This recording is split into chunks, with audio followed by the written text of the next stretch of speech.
Om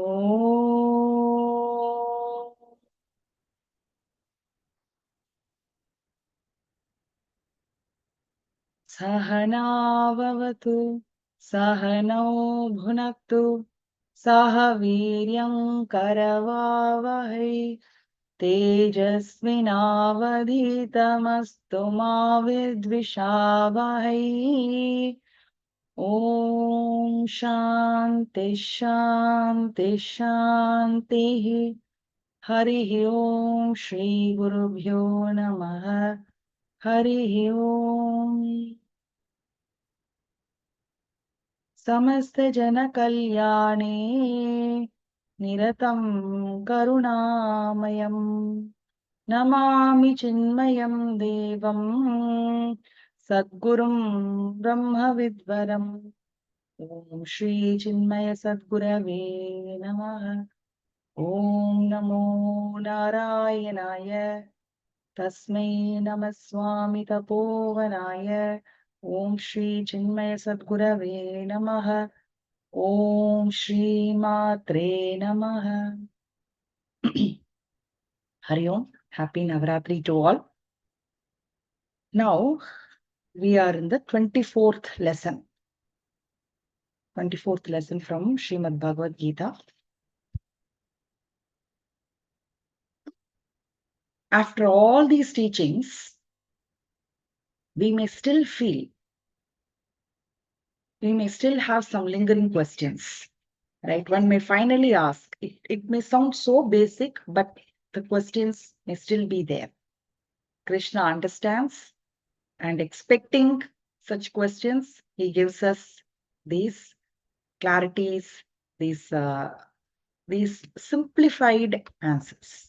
That's what's so nice about Krishna, he simplifies things, right? Questions like, finally, who is Lord? Where is he? What does he do? How do I know him? How do I feel him? How should I remember him, and how should I relate to him? What the Bhagavad Gita, Bhagavan Shri Krishna has explained. Who is Lord? What is he as Nirguna Brahma, Saguna Brahma, as Ishvara, as Avatara, as Guru? So, Brahma Tattva, Ishvara Tattva, Guru Tattva, Avatara Tattva, everything has been explained. Finally, after everything, after hearing so much, Ishvara is the creator, sustainer, destroyer, is this, is that, you see in him as the essence, you see the glory, then you show the Vishwarupa Darshana, all these things at the end you may feel, after all this big lecture, elaborate, detailed, so overwhelming, finally what is it? Everybody, after Gurudev used to tell, and even Guruji also tells, after 5 days of yajna, morning, evening, intense Upanishad, meditation, and informal satsang, at the end of his stay, people would ask, Guruji, what is the final thing you want us to say? What is the final thing you want us to remember? Like that, at the end, after hearing all this, sometimes it may feel just overwhelming.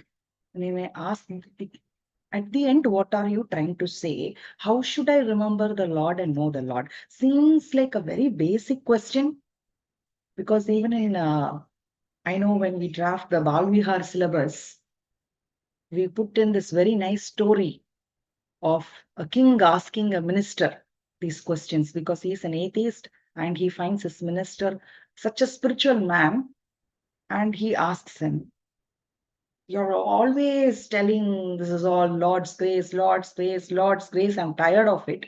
He's a very, very pragmatic, practical, intellectual, logical kind of a guy, a non-believer of God, believes in self-will and all that. So he asks the minister, you are always telling this, taking the name of the Lord and all this, talking so much of Lord's grace.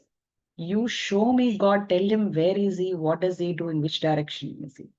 Right? So we start off with this question, with this story in the Balvihar class also, because it seems like such a basic question. And even after hearing all these discourses, we may still finally, what is it? Right? We know that chapter 18 is a summary chapter of the entire Gita. And in that, Bhagwan simplifies everything, summarizes everything, and gives kind of a one-word answer or a one sloka answer to all these basic questions. Again, meditation is simplified, about God, Ishwara Tattva is simplified, Jnana Yoga is simplified, Karma Yoga is simplified. Everything has one sloka, or one word answer you can find. That's the greatness of a teacher, to summarize everything at the end. And Krishna does it so beautifully in this 18th chapter. So to this basic question, for an overwhelmed, listener, a student, an aspirant, a bhakta, Bhagwan Shri Krishna says in the 61st and 62nd slokas of 18th chapter, he says, you may ask me, how should I remember and know the Lord, and how should I relate to him? One thing is, I don't want you to remember Bhagavan as Shri Krishna, who came here, taught these things as avatar and went away, or as Lord Shiva in the Kailaya, or as Vishnu residing in Vaikunta, or as some father in heaven, away from you in some physical location, and watching all these things happen and giving karma, giving duties and giving results and ordaining everything seated far away, just getting entertained. No, no, no, not like that. I'm not here doing these things just to watch as an entertainment. But what? Who am I? Please remember me as Ishvara Sarvabhutana Riddheshe Arjuna Tishtadi.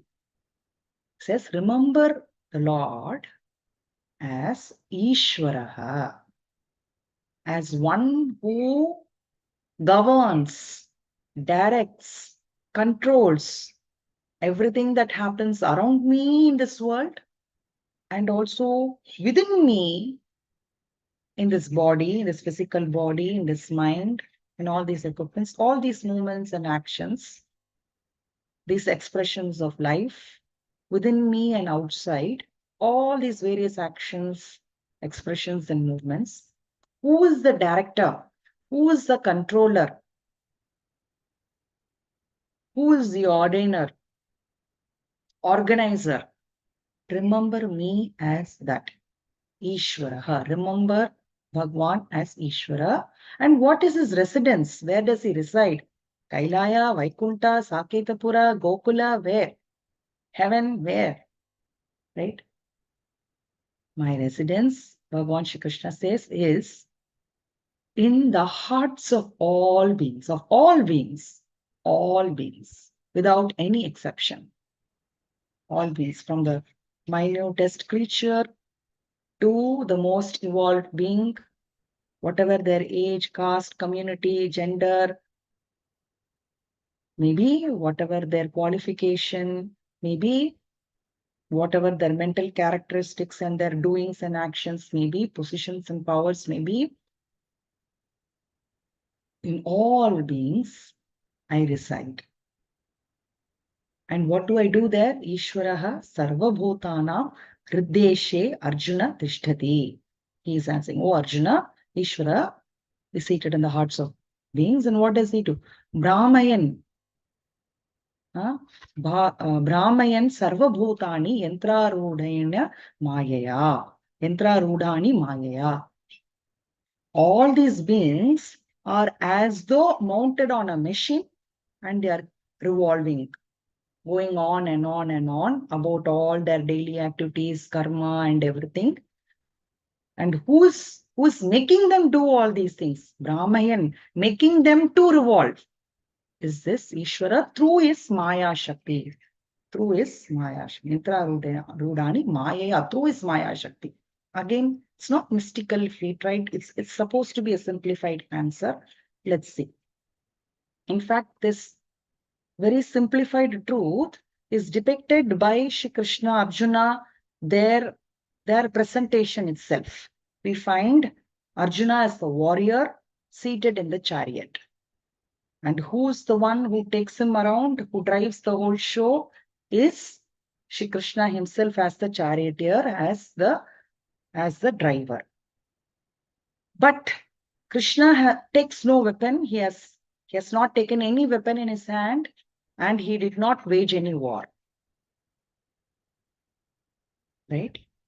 The warrior is seated in the chariot. The chariot is unconscious, inert, does not know the movements, does not know what role it's playing. It's just unaware, it's just inert, insentient, unconscious. The warrior is clearly aware of all the things that are happening around and is aware of his role and actions and its consequences also. The charioteer who's actually driving them around, he is just there. He's not waging any war. He's not picking up any weapon, but everything is happening in his presence. Similarly, if you take this chariot to be this body being inert, unconscious, right? It's not conscious of the movements. Body meaning physical and mental body are just inert material matter, just matter, that's all. Unaware, unconscious of the movements that are happening and the actions that are happening. The Jivatma who is within is aware of its role, but who is really the enlivening factor? It is the Paramatma, Krishna, Ishvara, who is residing in all hearts as the enlivener. This analogy depicted in Bhagavad Gita, Bhagavan Shri Krishna reminds us at the end again, and he says, Arjuna at first, out of ignorance, what does he think? He is the author of everything. He is the hero. He is the warrior. He has to do everything. But after listening to the entire Gita, Krishna's teachings, what is his understanding at the end? His understanding at the end is all actions belong to God. All karma belong to God. I am here as an instrument. So whatever has to happen through me as an instrument, God will make it happen. That's his understanding at the end. Okay. So that understanding of Arjuna at the end, Shri Krishna also wants each one of us to understand and act accordingly and live our life intelligently accordingly. And he summarizes this here beautifully. The word Ishvara means what? Ishvara Tattva, sovereignty, one who lords over, one who governs, one who controls, one who directs. So that's how we should remember Bhagavan as Ishvara, the one who's controlling me and all beings around me. One who's directing this whole show is who's making all of us do what we do. In and through us, whatever is happening is all his will. And we are just like the puppets in the hands of the master. Entrarudhani. All the beings are all on some already operating machine. And who's controlling these machines, these strings of these puppets is this God. So that is Ishvara. And where is he? He's not residing somewhere far away and pulling these strings like the master, but he is right within us, in every being, in the heart's heart. Here is not the physical heart, but as the core, as the essence of our personality. He is in fact the closest to us than even our own body, than even our own mind. Who's close to us? We may say this person, this friend is the closest to me, or my son is the closest to me, or my spouse or my mother understands me like nobody else. This is the closest person, we may say, right? And finally, when we look deep, we know nobody understands me as myself. I am the closest to myself, one may say. Intellectually, one may say. But even closer than myself, meaning my understanding of myself. I take myself as a body and mind and say, I know myself better than anyone else, right? No, we don't know. We are not the closest. Who is closer than our own mind and our own thoughts and our own body is Lord. Because he is the very essence, he is within us in our innermost core of our personality, residing there and governing all the actions and movement of these matter mixtures. He is there. Remember me that way, and remember that all these movements that you are seeing is all under his will, that is his direction. It is all moving and it is all going about.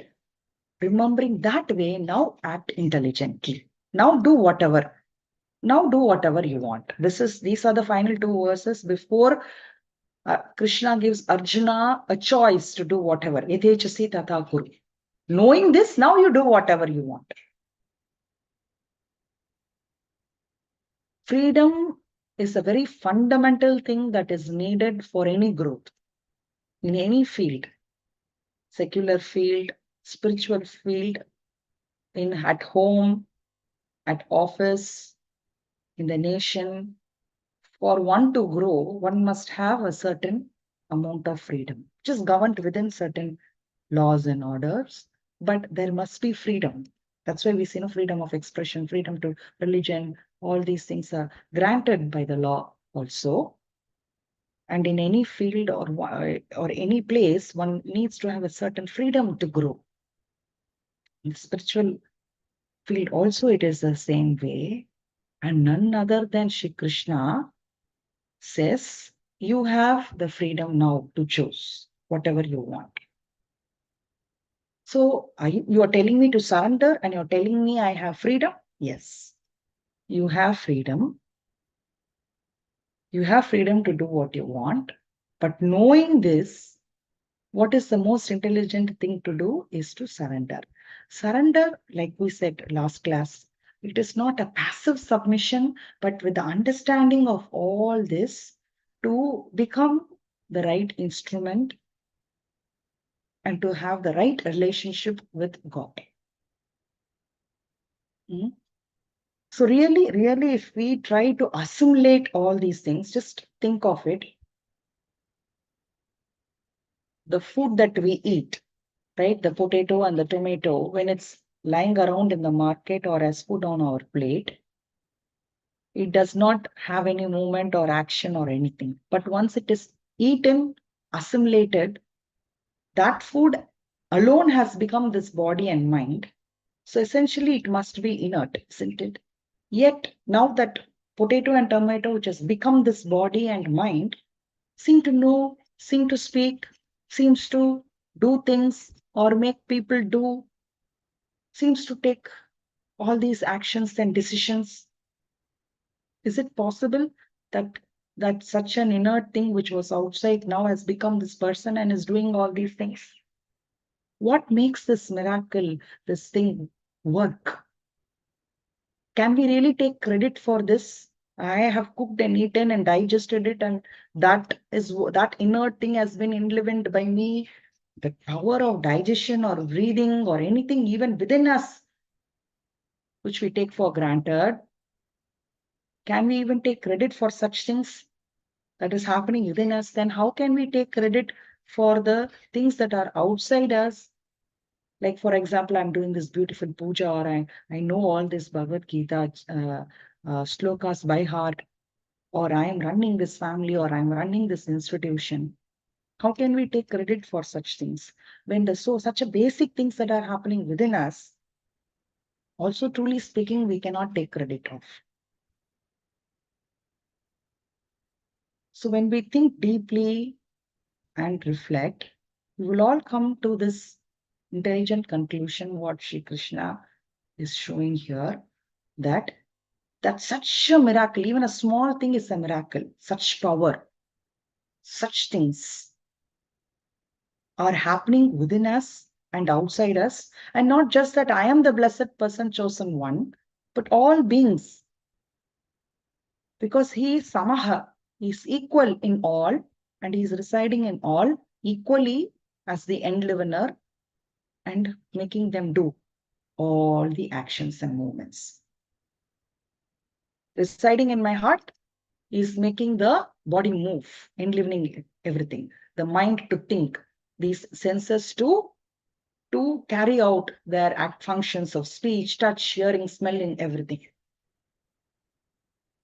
Going back to that story, this beautiful analogy of Krishna and all these highest philosophical thoughts in that story of Bal Vihar, we would say this minister, not knowing the answer because he knows he has studied so much, but still he is feeling overwhelmed. Then a little child comes and explains in the place of the minister to the king she asks the king, orders the king to bring a cow, and says, what color is this cow? The cow is black in color. And asks the milkman to milk the cow. What color is it? Black, white. The black cow grazing the green grass is giving white milk. Is the cow responsible, or you responsible, or milkman responsible? Is cow that intelligent and efficient, or you, or the milkman, the king of this cow and the grazing land, and the milkman, or the milkman? Who is doing these things? Ishvaraha Sarvabhutanam Hriddeshe, as the core of the cow, as the core of the king, as the core of the milkman, of you and me, of every being. Brahmayan Sarvabhutani Entrarudhani. They are all mounted on these equipments, and according to this matter Vishwas, they function, but enlivened by that Lord. Then which direction is now? She asks that lamp, asks someone to bring the lamp. Which direction is the light? Everywhere. So also in all equally. The Lord does this equally everywhere, in all. What does he do now? You ask. She says, see, you are the king, you are sitting down and asking me, and I am a small child, I am seated on the throne as a teacher and explaining. You didn't expect this a moment ago. So in any moment, anything can happen by his power, by his will. Using the Maya Shakti, he makes do all these things. And those who do not know the secret, who do not realize or who do not feel his presence this way, as though under that Maya Shakti, keep doing actions, keep doing actions, keep doing actions, and get further and further entangled in those very strings of action, those very strings of that puppet in which it's hanging.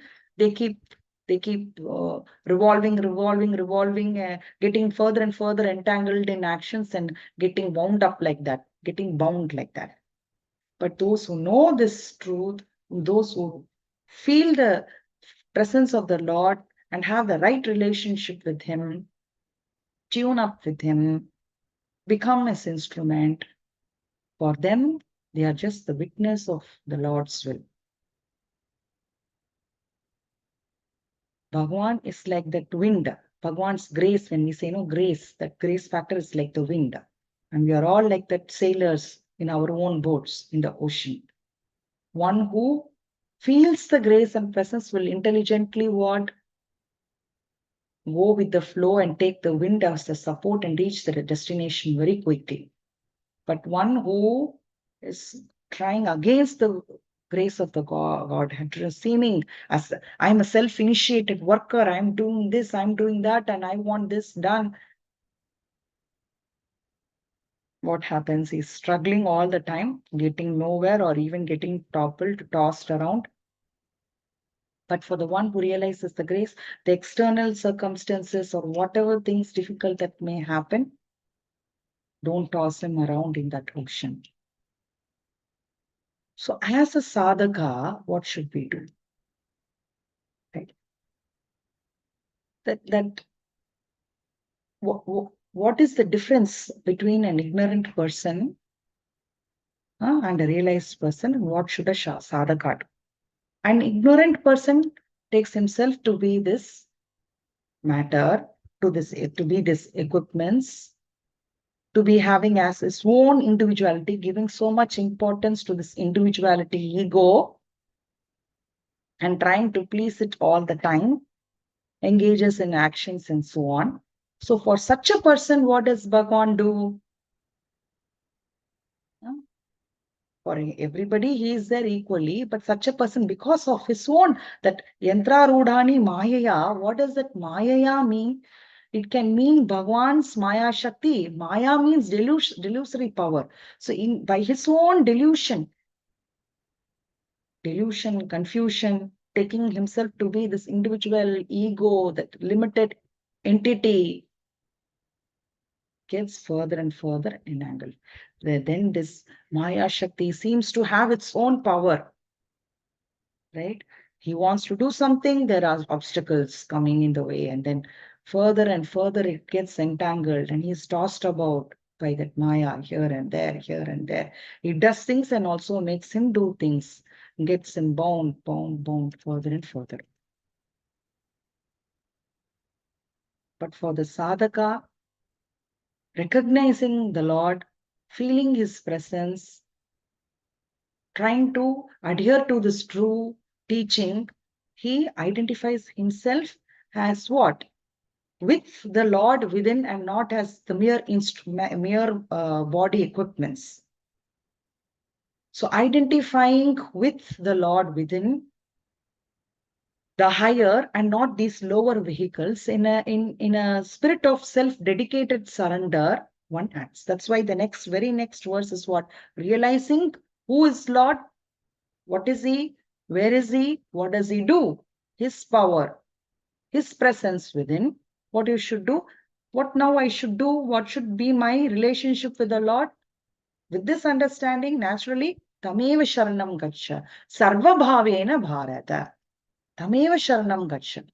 Knowing this truth, Tameva Sharanam Gacha, take refuge in him. We've seen again and again those who have taken refuge, like Prahlada, or Hanumanji, or Sugriva, or Lakshmana, or Bharata, or Kuntima, Draupadi, in all these various other Purana, Itihasas, and the life histories of these saints and bhaktas and sages and lives of our realized masters, we see they have taken surrender to the Lord, realizing to this truth. They have taken refuge in the Lord and found eternal peace, and how their life has been blessed. That grace factor, how it flew through, how it flows through them, flowed through them. Whereas also these entities like Kamsa, Ravana, Vali, and all these asuras who are there, arrogating themselves, working against the Lord, as though, what happens to them? They don't feel the ever present grace, and where do they end up? Getting more and more entangled, tossed and crushed in this world. Right? So Tameva Sharanam Gacha Sarva Bhavena, with your all your equipments, with your body, mind, and intellect. Surrender to the will, realizing his presence, abide in it, become his instruments. That should be your identification, your primary identification and relationship, as it's not this individual ego. Renounce that ego and act wisely. That is what is said. Another example perhaps will help. See, when there are these waves in the ocean, really the wave, does it have an individual form? Does it have its individual movements? No. Similarly, the body is like that wave, seeming to have an individual form for such a temporary period of time. The wave comes and goes so momentarily. Like this body also seems to have some individuality, an individual form. It's just an illusion, and it's just so temporary. In essence, what is it? It's this water only. And all the movements and of all the waves belong to the ocean. The ocean's water is the essence of all the waves, and all the movements of all the waves are actually whose actions, whose doings are the movements of the ocean alone, or not of these individual waves. Similarly, all these bodies, like these waves, like these appearances, come and go temporarily. And meanwhile, all these movements of this body and these equipments seems like they're doing, oh, there is this big wave coming. What a nice wave. Oh, look at this small, tiny wave. But those movements and those actions don't, big achievement, small achievement, big person, small person, are not of those waves, really speaking, or of the ocean only.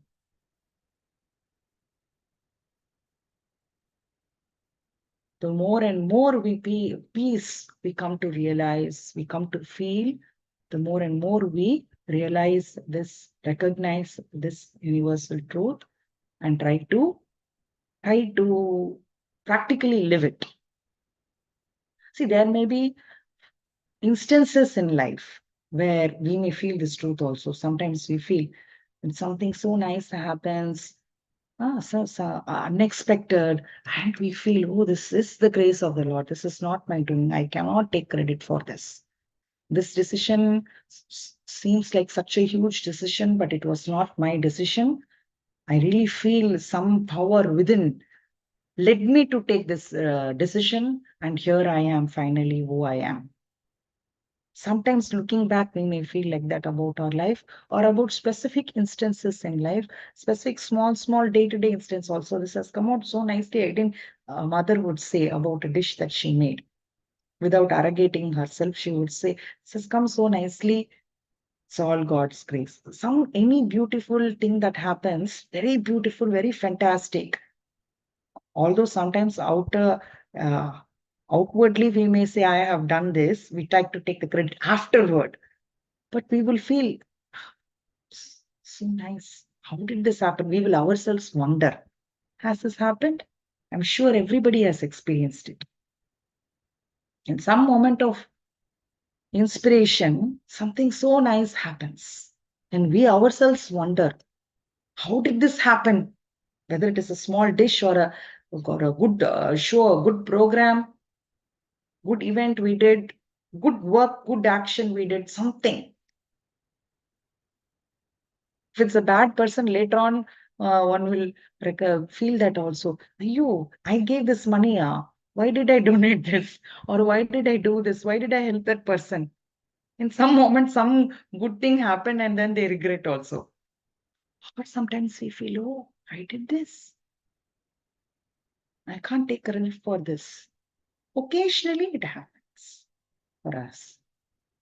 Shri Krishna is saying, realize Ishvara as the governing factor, as the director in all beings within me, in the hearts of all, and all these matter equipments which are inert are being enlivened by him alone, not only of me, of everyone. All this karma belongs to him. This ego, this individuality, this petty thing is just an appearance, an illusion. My attention, my relationship, my identification should be with the higher within me, not with these vehicles, not with these instruments, with these inert things, but with that enlivening factor, the supreme with this, which is within me. Okay. So that way, when we surrender and accept things and move on and work, giving our best still as an instrument, connecting with the higher within, there is more and more purity, there is more and more calmness, there is more and more peace, and the truth that is there, which is what we are saying now, will become our own experiential wisdom. So the final, again, once more, seems this was the same thing that we saw last class also. Renounce the ego and act. Feel is grace that is ever present everywhere. He is the closest to us. Recognize him that way, feel him that way, know him that way, remember him that way, sarva bhavena, all the time, in all actions, in all thoughts. It is possible, and we should start with small things. How all the time and all the thoughts, getting overwhelmed and feeling that way, don't start at all, don't act at all. That is not right. In the puja room or in the meditation or in certain calm times of the day, let's do this the beginning of the day and at the end of the day. Reflect whatever actions happened today.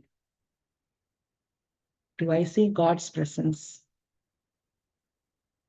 And express that gratitude to God for whatever happened. Introspect, accept.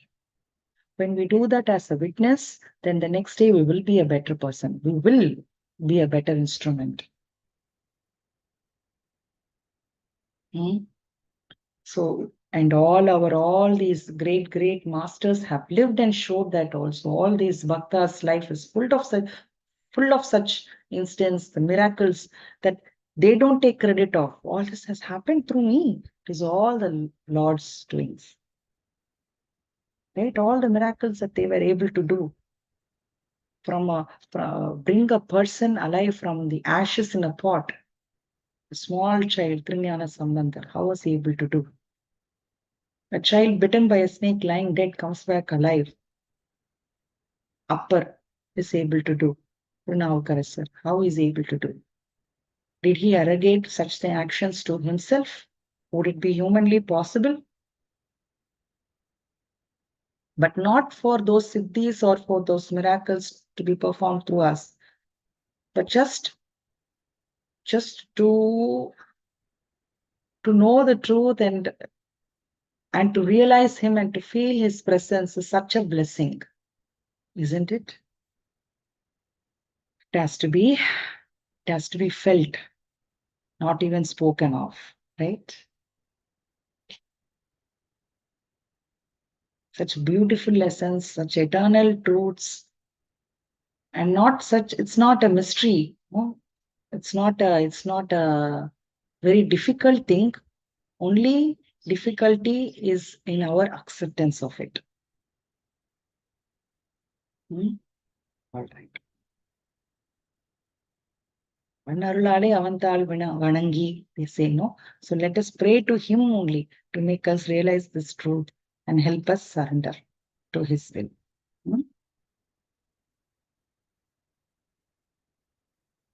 Close the session with a prayer. Om Purnamada Purnamidam Purnat Purnamudachyate Purnasya Purnamadaya Purnameva Vashishyate. Om Shanti Shanti Shanti. Hari Om Shri Gurubhyo Namaha. Hari Om.